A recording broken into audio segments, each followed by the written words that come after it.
Orphan. You are listening to Lone Star Community Radio on 104.5 KCZWLP Conroe and 106.1 KZCCLP Conroe and worldwide on irlonestar.com. Welcome to Texas Franchise Radio, where your hosts, Josh Cherry and Robbie Marlowe, bring you all things franchising in the Texas market. Franchising is one of three growth strategies businesses can use to expand and capture market share, effective when done right. But there's a lot to this dynamic business model. Learn from others in the industry as we bring on all levels of franchise operators and experts. Texas Franchise Radio. You ready? Let's go. Robbie and Josh going live, and it's time to hit the road. You are tuned in to Texas Franchise Radio. Oh, you're in the business? Well, this is what you need. Reppin' Texas, they professionals up in the industry. What we talking about? We talking business models, invest in franchises. We going full throttle. Learn about the industry. I know you got the questions. We're trying to help you grow and take it to the... What's up, guys? Welcome back. Welcome back to Texas Franchise Radio. We got a good show planned for you here today. We got our co-host. He's on the struggle bus, but he's here with us, Mr. Robbie Marlowe. Hey, what's up, guys? Welcome, Robbie. Not feeling the best, but my man said he loves Conroe, Texas, and he's coming to support. Love it so much. I got to come to the show today and make sure I did the show. We also got a good friend of ours, Sean Duffy from Spirit of Texas Bank. Sean, welcome to the show, man. Hey, guys. Thanks for having me. Again, that number was less than half of that. Less than half of that. That's crazy. Why is that? Why is there? And there was 20,000 new franchises awarded last year, based on the International Franchise Association. 25 million people at any one given time Googling or looking up or investigating getting into a franchise system. 20,000 new franchise systems created last year. What do you guys think? What's the reason for that? Why the shift? I think the shift from QSR or fast food into more of a service-based franchise, you're seeing that explode right now. Explode right now in the industry. I don't know if that has anything to do with it. I just literally just came up with that right now when you asked the question. So I have zero anything backing that up. So I don't know. But that was a complete guess. Here's some, Sean, any thoughts on that? No, I think Robbie covered it. I mean, there's a big growth in the boutique fitness industry, too, which people are moving away from the big box gyms, and they're looking for the smaller options that are more fitting for their lifestyle. And cost of entry, you're probably seeing more, before when you did a restaurant, you did a whole kitchen, you're talking $1 million plus. $1 million. Yeah. Investment. Millionaire's game. Yeah. Mm-hmm. Now you're seeing a lot more offerings in that $200,000 to $500,000 range, which a lot of everyday Americans that worked for 10 years they can go to their parents and get a loan, or there's a lot of options there in that range that if you're getting that $1 million plus game, that's hard to get into. So I know, Robbie. I know you and I have talked about this quite a bit, but baby boomers, the greatest generation, awesome generation. But they were on the back of. I mean, their parents went through the Great Depression. Their parents lived through world wars. I mean, they were built to be risk adverse. Like in the 20s and 30s, it was hard to find a job. When the baby boomers were growing up, if you had a good job, you won. Like that was winning, So absolutely. They say that in a recent study, there's only 8% of baby boomers are likely to start their own business. Only 8% of them are interested in entrepreneurship. They said only 1% would be interested in franchising. So 8% of the baby boomers interested in entrepreneurship, 1% interested in franchising. As compared to millennials, 72% of millennials want to own their own business. In fact, the study said that the majority of millennials said that having a job is what you do when you're not sure which business you want to start yet. Like that's I believe it. I mean, we are millennials, and I couldn't stop thinking about it when I was a kid. I still think about it every day. Isn't that funny? Gen X guys, 34 to 50, they actually looked at it very different. I mean, the baby boomers, the name of the game was get a really good job, try to retire. If you could get a really good job, get your tenure, and retire with a pension at 55, you win.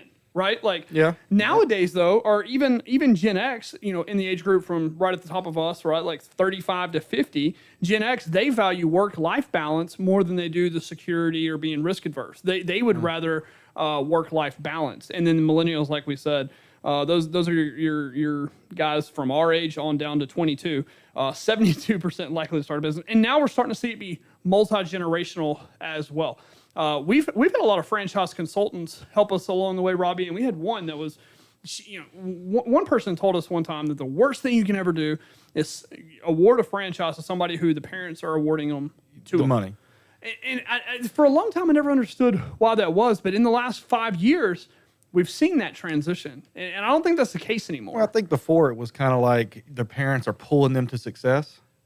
Back then, Wanting it more than the kid did. Exactly. They wanted it more and said, hey, they're sitting on my couch or they're not doing anything with their I'll life. buy you a I'll buy you a business and please go do something. I think that's what it was, Yeah. I think you're exactly 20 plus right. years ago but our generation is different. We're just looking for an opportunity. And that opportunity can be, hey, Dad, let me have $100,000 so I can go get the funding. And this is going to be my livelihood. And this is what I want to do. So I'm going to put 110, 150% into trying to make it successful because this is it. Yeah. And that's the millennials mindset. It's not, hey, I'm lazy and just give me something. It's, Yeah.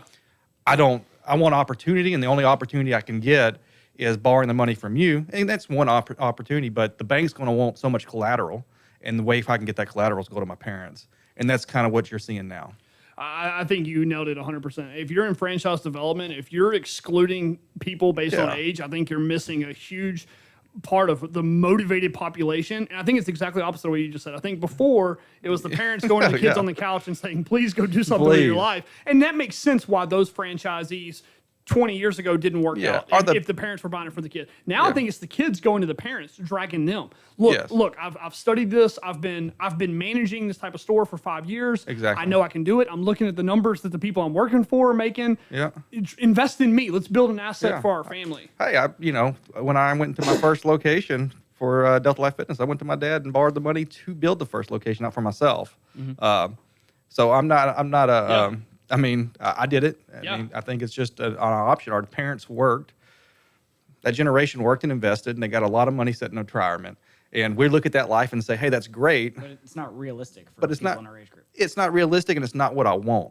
So, I can tell you, we've got a couple of, and I won't name any names or anything, but I can tell you, we've got a couple of franchisees in the Delta Life Yes. Fitness system that match this. They were hardworking millennials that went and got backed by their family and believed in them. And I got to tell you, they're some of the best franchisees we have in the entire system. Absolutely, and they're not lazy. They're not. What do they say about millennials? We're Millennials, lazy. yes. We're no Entitled. attention. Yeah, exactly. No, they come to work. They work hard. They follow what they need to do to be successful. We can't complain. I can tell you the one I'm thinking of in my head. I mean, workhorse. Exactly. So I think you leave a lot on the table. So that brings me to one of the stories we just recently heard. Is this kid, because that's what he is, a kid in Houston, Texas. At 22 years old, he was delivering sandwiches. He wanted to own a Sonic. And they told him, hey, you don't have the money, you don't have the experience, you're too young, you're a millennial. So he went and worked his way up. I love these kind of stories because it's American Yeah. dream, right? Worked his way up, became a manager in a Sonic, and then he basically said that his reputation, how good he was performing, got him the funding. It even got the banks to trust him. Today, he owns over 50 Sonics here in Houston. He's 31 years old. He's the #1 largest Sonic franchisee in their system, with over 50 in Houston at 31 years old. And they said that this kid is an amazing operator. He works his butt off. Yeah. If you're in franchise development and you're excluding people based on just age, I think you're missing a big pool of great operators. Well, and also if you're a young man or woman right now looking into franchising, unless you have the experience, going to one of these more established brands is going to be difficult. Luckily for you, like you said, the numbers up here, there's going to be so many more new franchise concepts. As long as you do your homework and understand what you're doing, go find you somebody to help you there if you're young. But you have good opportunity to come in with a young brand because you're probably more entrepreneurial, newer than say, I want to go in and just follow the system. You want to kind of go in and help create. These young brands will give you that opportunity. And I think that's what this guy did. Went into a younger brand, proved his worth, was patient, and then was able to flip that into Sonics. And now, what did you say? He's the #1 Sonic owner in the system? That's impressive. At 31, at a brand that's been around for that long, that is impressive. But I think the key there is work your way up, be patient, show that Yeah. you can do it. Yeah. If you want to get to a more No, established you're right. brand. You're right. And yeah, you're absolutely right. Get into a younger Exactly. brand that'll take a chance on you, prove yourself out. And he said his track record is 100% the thing that gave him access to the funding. Yeah, I mean, because you're gonna have to build your wealth. You're gonna have to build your, hey, I can do this. Because I mean, it's big for a brand to come in and take somebody young. I understand. No, yeah. You're coming in. You're gonna be one of our stores, and we have to own those numbers. So if you can have a track record of even running a store, Chick-fil-A does it. You go manage a Chick-fil-A. You do that stuff where you can prove that you can do the job. You show up and you can, the minimum requirements, but also you excel. Yeah. That's what these older brands, more established brands are wanting to see, where maybe a younger brand will take more of a chance.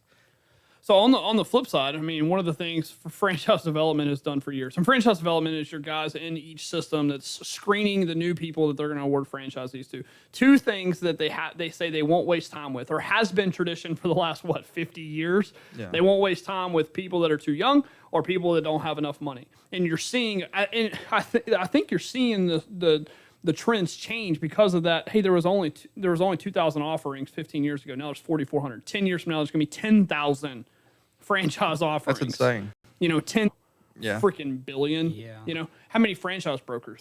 And what new explosion? Because That front end, say, world is the right brand for everybody, right? Like it has to be for you. Disclosures, the run the heck.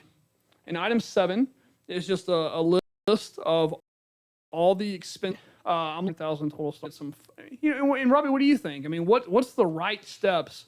Because I mean, I think if you believe in it and you can sell yourself, that if you can sell yourself and the others around you that you can do it, you can probably find the money. yeah, that's what I was going to Yeah.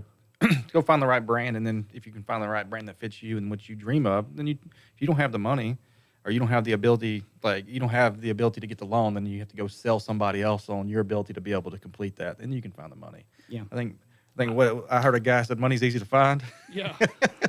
Not necessarily all the time, don't get me wrong, but But it is. It's a barrier to getting your goal. And if you really want that goal, then Yeah. you might not get it tomorrow. That's Nope, where patience exactly. kicks in, where you might have to go back to work. You might Yeah. have to go find different ways to get it.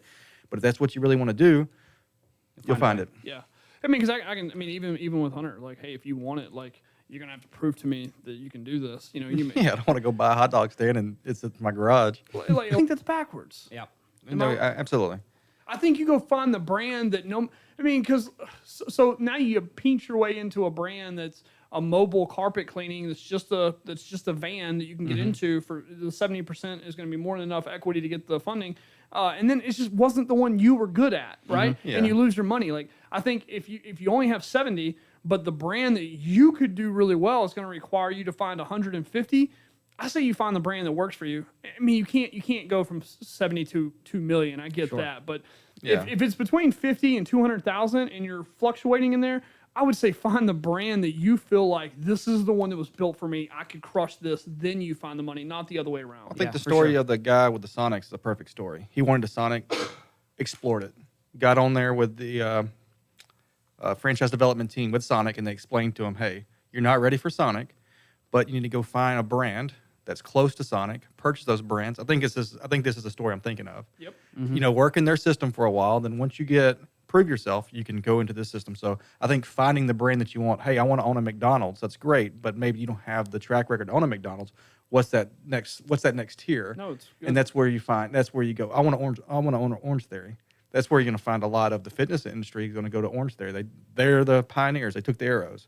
People are going to go, I want an Orange Theory. Well, it's sold out in North America. Okay, so what's that next level? Yeah. Sure. And that's where that growth's going to go in that Yeah. boutique system. And I think every industry you can go, there's going to be a leader that everybody's going to say, hey, That's what I want. that's the one I want. Well, go prove yourself in this system. Exactly. And maybe you can get there, Yeah. but not right now. And Yeah. that's where the patience is going to kick in. That That's might a be good taking a point. chance. You could go take a chance on a smaller brand and then eventually be able to buy a whole area development of a bigger brand once you have a track record. But and then also do your research on that smaller brand. Go meet the people. Make sure that you are in love with the product that you Yeah. want to be a part of it. Sean, we know trying to open one, you can cash it. I've Yep. either got the cash, I can go find people to give me the cash, I can traditional loan it, or I can SBA loan it. Yeah. Do you see any regulations or slowdown? I mean, right now it seems like SBA lending is flowing pretty nicely. Do you see anything slowing down? My application pipeline has not slowed down at all. That's applications coming in To me, for but financing. money being able to go out. Are the banks like, hey, we got to tighten up, we got to Well, lend less? Are interest rates got to go up to cover the risk? How does that work? So, the banks don't control the rate. With the SBA financing, it's usually a floating rate set over the prime rate, which is controlled by the Fed. Yeah, don't talk too much about that. Since Stump's jump. Okay. All right. Got it. I was so worried Stump the Trump was going to be about football. So, He knows better than that. but, one thing you'll see is that there's, 10 million brands or whatever that are expanding and growing. Well, that gets really scary for banks too, because how do we know what's a good brand? Yeah. And when there's that much out there, and I have an application every day from a franchise I've never heard of, Yeah. I don't even know how to approach that. That does make sense. So yeah, I think there's a slowdown there, and the banks are tightening up equity requirements on newer brands, because when you don't know them from this guy or this guy or this guy, well, why don't we hedge our bets a little bit and prove that this guy's got more skin in the game than we ordinarily would require if we didn't know them. Okay. And is that why we see things with the SBA franchise registry? That was never a thing for us before. All of a sudden, January 1st of last 2018, year, yep. they come out and say, if you're going to be a Yeah. franchise and offer SBA funding, you have to be registered on the SBA franchise registry. Because it's so easy for you to call yourself a franchise. I mean, you have to meet the FTC's definition, but Okay. that's a pretty wide definition. Yeah. Yeah. So they want to screen it and make sure you're actually Exactly. And, an SBA loan is a 10-year commitment.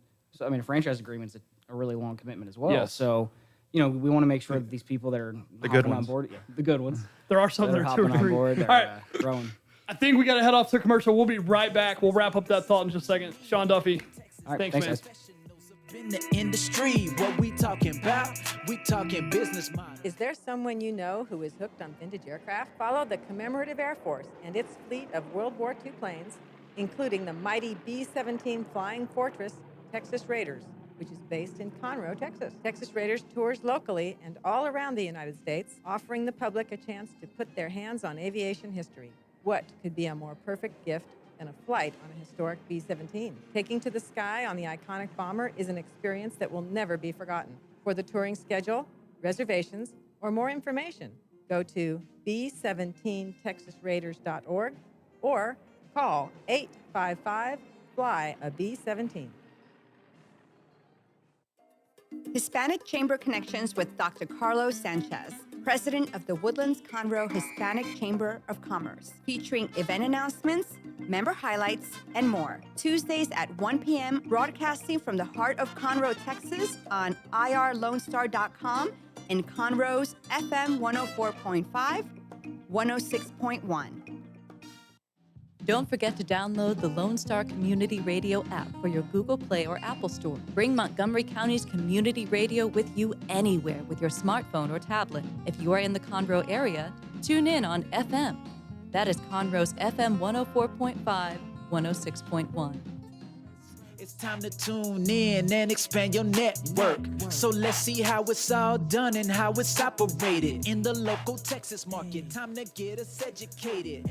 Hey, welcome back, everybody. I want to wrap up on the SBA funding. SBA funding, the Small Business Administration, if you can find banks that are good, there's a lot of paperwork that you have to go through to get a small business loan, but it makes you do your due diligence. They're gonna be looking at things like, what's your project cost summary? What's your 36-month projections? We need a business plan. They really want to take that item 7 is great. The estimated cost of opening, but they want an actual project cost summary, some actual projections of what you think the business is going to do. Even better if you can back it up with some historical data, a business plan that details the industry, and really the business plan is how are you going to effectively hit your 36-month projections? What makes you specifically uniquely qualified to hit those 36-month projections? Have you done your research? Some pros and benefits. I know you said there's some pros to traditional lending versus SBA. Into the favorite part of the show. All right. It is Stump the Chump. We got Rob versus Sean today and Stump the Chump. The rules. I'm going to ask each of you 4 questions. You'll get 1 point for each question you answer correctly. If you don't know the answer, the other participant will get a chance to answer that question. And then if it's a tie, we have a tiebreaker. The winner will get all the bragging rights. And we ready? Here we go. Hit me. This is super important. We always started off with a couple of really easy questions, Sean, just to warm us up. So, Sean, what bank in Houston has funded the most Delta Life Fitness studios to date? Oh, man. It's got to be Spirit of Texas Bank. Ding, ding, ding, ding, ding. Sean, you guys are... I'm going to get an easy one like that, too. Okay. Yeah, well, yeah, it's a warm-up. It's a warm-up round. Robbie, Which famous battle was fought in the year 1066? 1066. Yes, sir. Pretty famous battle. Should be an easy one. I have no idea. It's the do you know? It's the Battle of Hastings. Hastings. Oh, obviously. You almost got yourself in trouble. I've been watching a Rome documentary for the last 3 days. So No, when I picked that, I was like, "There's a chance he gets this right." All right, Sean. Now we're gonna kick it up a notch. right. Just curious if you know this one. How many banks are in the United States? How many banks? I have no idea. A lot of banks. So, give me a guess. All right, you want to do Price is Right rules? Yep, that's the way we do it. Okay. You go first. Dude said you go first. it's your question, man. I honestly, I have no frame of reference. 250,000. 250,000. Way too many. I'm gonna do 150,000. You should have done Come on, 250,000. Sean. It is, according to the FDIC, there were 6,799 FDIC There we go. insured commercial banks in the United States. So, How many? So, 6,800. 6,800. Yeah. 6,800. We were way off. Well, I mean, I'm just throwing numbers out there because I had no frame of reference. 60. Okay, well, I what was mean, your you guess? think, I mean, well, you, 150. 150. Robbie I mean, was closest without going over. I mean, there's only 50,000 McDonald's in the whole world. So, Buddy. and I, Well, I didn't know if you're what do you classify as a bank? Check Listen, cash in place, like you know, it just holds exactly. cash. There's Like, some guy who's hard yeah. money I lending. mean, my mattress can be a bank at times. So Robbie's sick, and I'm all trying to help right, him. here we go. Robbie, unfortunately, that's 1 point. This is not going to go good. Sean, don't let me down here. All right, well, should have helped I'm me hoping you cheat. ask a question that Robbie, franchising is dictated by designated marketing areas. Okay, that's how they're broken up. Here in the U.S., how many major markets are there in the U.S.? How many designated marketing areas are there in the United States?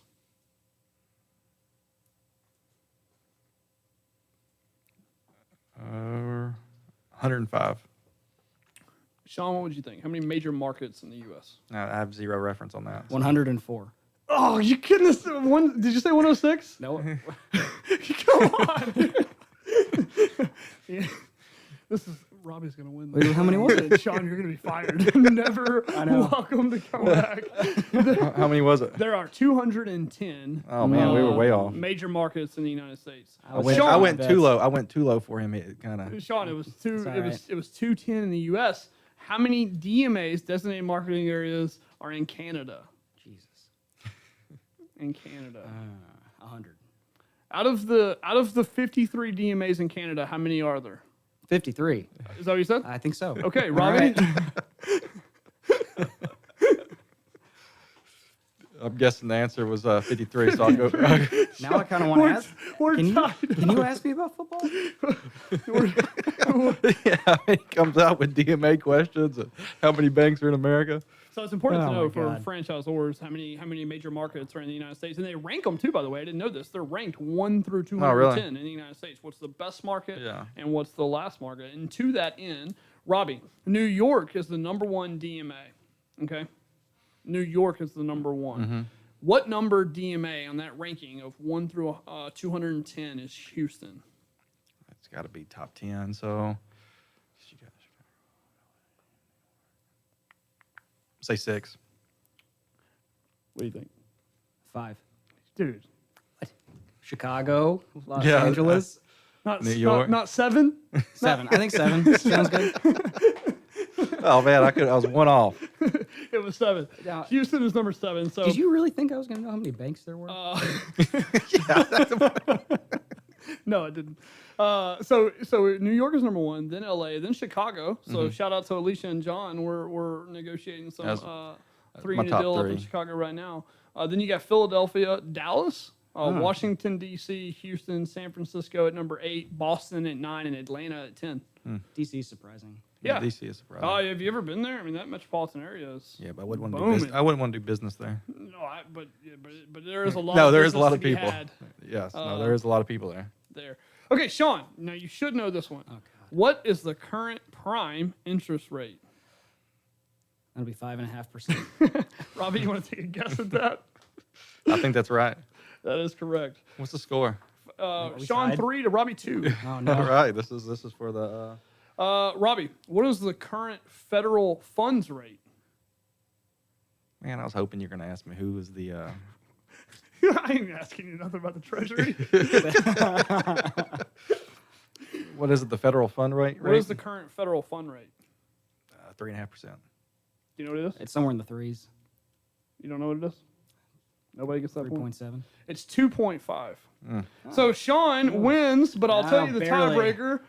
Sean squeaked it out 3-2. I'm not sure how you get 3-2 with 8 questions, but that was the final score. The tiebreaker is, how is the prime interest rate calculated? Do you guys know? How is prime interest rate calculated? I'm sure calculated like a lot of other things in the banking industry. Nobody knows. Well, there's no way to know what the federal fund rate is, but the prime interest rate is whatever the federal fund rate is plus 3%. So That makes sense. So the federal fund know that? rate right now, the federal Know fund that rate now, huh? Yeah. the federal fund rate right now is 2.5, which is actually kind of high. They said usually it stays between like 1 and 2. Right now it's 2.5. You add 3 to that, that's how we get the prime interest rate of 5.5. I was hoping you're going to ask me who was the head of the SBA. Who is the head of the SBA? Linda McMahon. No. It's not no more? She resigned. Oh, did she? Oh, man, I didn't catch that. Well, good thing you didn't ask me. I was waiting for that one.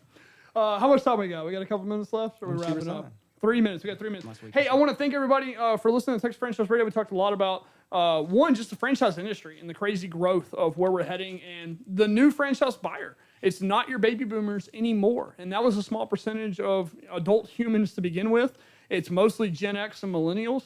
Funding, there's lots of funding options out there right now. If you find the brand and you know that's your dream life, I promise you it is easier to find the funding to open a franchise than it is to find out how to pay for a 4-year degree. It just is. It's easier to find out how to go into the franchise you want than it is to find how you're going to go get a 4-year degree. Franchising's got a bright future ahead of it. Sean Duffy, thank you for coming down from Spirit of Texas Bank. Yeah, of course. Thank you for everything you do for franchising. Thank you for everything you do for Delta Life Fitness. There's several studios that are open today that would not be possible without Spirit of Texas. You guys make the SBA can be a little bit of a struggle. You guys work with your lenders hand in hand to really make sure that process goes as smooth as it possibly could. I appreciate it. You're very responsive. You guys do amazing things. I'd recommend you guys to anyone. Shout out to your new B&I group. What's the name of them? Business Crossroads. Business Crossroads with Shane Clardy. Welcome down there. And I want to invite everybody this Friday from 11 to 2 at our newest Delta Life and 1488 Delta Life Fitness Magnolia. We're doing a Discovery Day.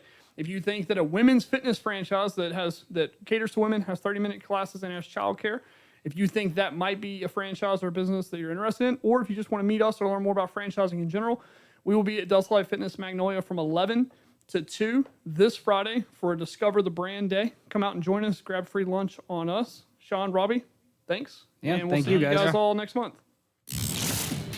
Thank you for listening to Texas Franchise Radio, where we bring on all the local franchise experts. If you liked the show, please share it with your friends. If you have any questions you'd like answered live on the show, send them to @Texas Franchise Radio on Facebook. Till next time. Texas Franchise Radio. You ready? Let's go. Robbie and Josh going live, and it's time to hit the road. You were tuned in to Texas Franchise Radio. Oh, you're in the business? Well, this is what you need. Reppin' Texas, they professionals up in the industry. What we talking about? We talking business models, invest in franchises.